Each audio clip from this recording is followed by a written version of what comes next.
My name was still on the land, yeah? Legally, I was still a co-owner, but my brothers, they were pushing me, cornering me, telling me to just sign it away. One signature, they said, and it would all be over. But I knew, one signature, and I'd lose the only safety net I had. The phone kept ringing. Same line every time. Just trust us. But trust? Trust is not a contract, and I couldn't ignore that anymore. I remember staring at the papers thinking, wait, how is this even possible?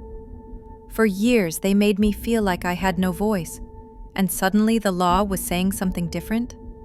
It was surreal. It was terrifying. And honestly, it felt like the ground under me had shifted.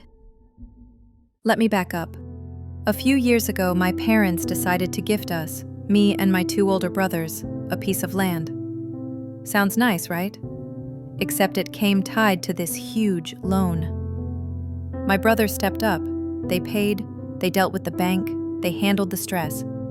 And of course, that made them the golden sons of the family. Me? I was the youngest, still in school. And I kept hearing the same line over and over. Be reasonable. You'll get the house later. That later was supposed to make me feel safe, and I agreed.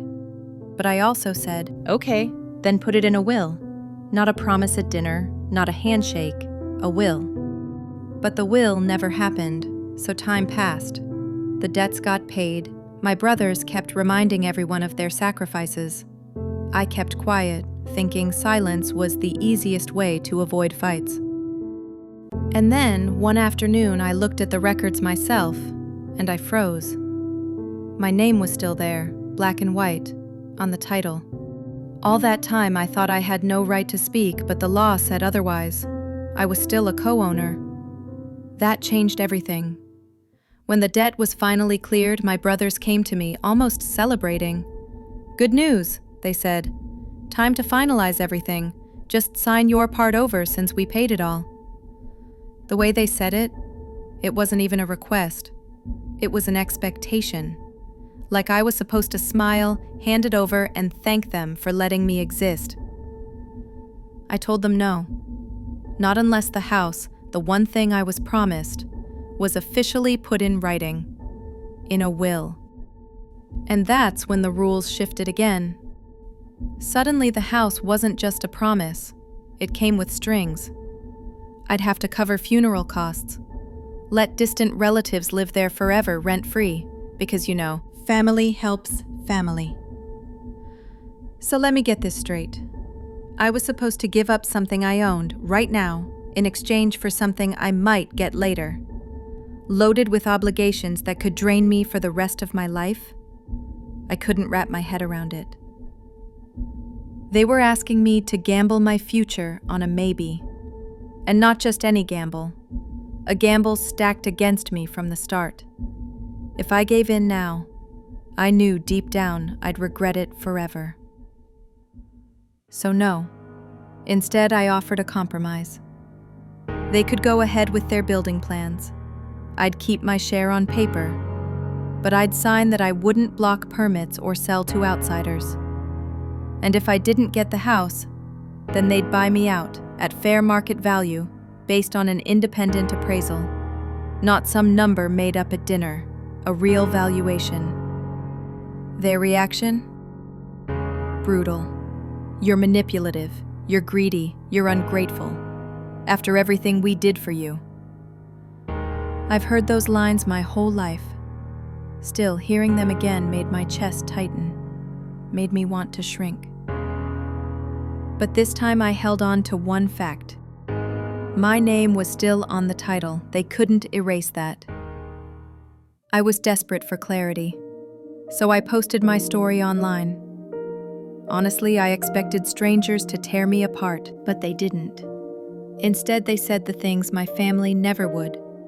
A will can be changed anytime. Don't rely on it. Your brother's paying off the debt doesn't erase your share. If they want your portion, they should buy it out fairly. For the first time, I felt like, okay, maybe I'm not crazy for asking for fairness. I hired a lawyer, then another just to be sure. We went through every option. Option 1, I sign everything away and just trust my family. The lawyer didn't even pause. Absolutely not. Option 2, I keep my share, let them build, don't interfere. And if I don't inherit the house, they buy me out properly. Option 3, a clean buyout now. They pay me, I sign, and that's it. Done. The third option was the cleanest, but only if they had the money. The second one was fair and realistic. Then we talked about those strings: funeral costs, lifetime housing for relatives. My lawyer looked at me and asked, "Are you really willing to carry obligations that could swallow your stability for decades?" And my answer was simple: no, absolutely not. Meanwhile, my phone kept lighting up. One brother trying the soft approach: "We're family, paperwork feels cold." The other leaned hard on guilt: "We paid everything, you owe us." And my parents? This part hurts. They looked at me like I was a stranger who had walked into their kitchen with a calculator and started dividing love. But here's the truth I had to learn. Love isn't ownership, and being the youngest doesn't mean my dignity comes last. With my lawyer, I drafted a document. It said I wouldn't block development, I wouldn't sell to outsiders. If I didn't inherit the house through a notarized will naming me explicitly, my brothers would buy me out, at fair market value, within 90 days, based on an independent appraisal. Clear payment terms, clear dispute resolution. No more we'll see. I sent it to them, and the group chat went silent. Not peaceful silent, heavy silent. The kind that feels like a storm waiting. And yeah, I'm not gonna lie, I'm scared. I'm abroad, I'm the youngest. My whole life I've been trained to apologize for taking up space. So when my phone buzzes with another long message starting, "After everything we did for you," my stomach still knots. But here's the thing. Fear isn't a contract either. If I sign away my share now, I lose not just my rights, but my safety net, my dignity. And I'll be left with promises that vanish the second they're inconvenient. So here's where I stand. I'm keeping my share. I'm not blocking their plans. But I won't hand over my future for nothing.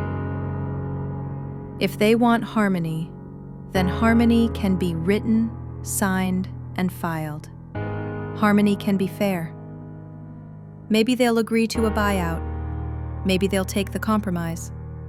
Or maybe they'll just keep calling me greedy until the word doesn't mean anything anymore. I can't control that. What I can control is this. I'm done trading legal rights for later. So if that makes me greedy, fine. I'll be the greedy sister who finally learned that boundaries look like signatures. The greedy daughter who figured out that love and contracts can actually coexist.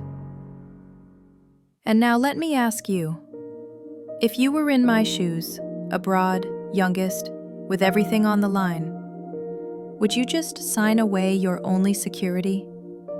Or would you stand your ground, even if it meant being painted as the villain? Be honest, what would you do? Would you swallow the guilt and sign just to keep the peace? Or would you fight for fairness, even if your own family turned against you? I really want to know. Because sometimes I wonder if standing my ground makes me strong or just stubborn.